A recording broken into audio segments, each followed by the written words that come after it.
Bir kuni qo'y bilan yo'lbars tabiat qo'ynida o'tirishgan ekan, qo'y gap boshlab qolibdi. Qara maysalarni qizilligini, qanday go'zal. Shunda yo'lbars hayron qolib qo'yga debdi: "Axir maysalar qizil emas, yashil rangda-ku." Shunda qo'y: "Maysalarning rangi yashil emas, qizil" debdi. Shu borada, ya'ni maysalarning rangi borasida ko'p vaqt tortishibdi. Shunda qo'y yo'lbarsga qarab: "Kimning gapi to'g'riligini dono sherdan so'raymiz" debdi.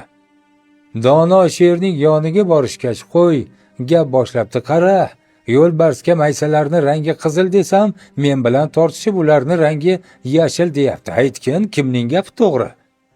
Shunda dono sher qo'yga qarab: "Albatta seni gaping to'g'ri.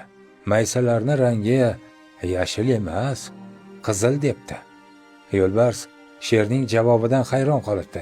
Shunda qo'y sherga qarab: "Yo'lbars noto'g'ri gapirgani uchun va maysalarni rangi yashil deb men bilan bahslashgani uchun jazolagin" debdi. Sher yo'lbarsga jazo beribdi. Qo'y esa uyiga qaytib ketibdi. Jazoni o'tayotgan yo'lbars sherga qarab: "Nega menga jazo berding?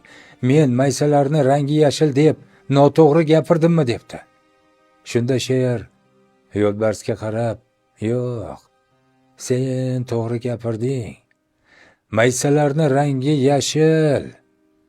Men senga jazoni maysalarni rangini yashil deganing uchun emas, balkim yo'lbars bo'la turib qo'y bilan bahslashganing uchun berdim" deb javob qaytargan ekan. Xulosa esa o'zimizdan.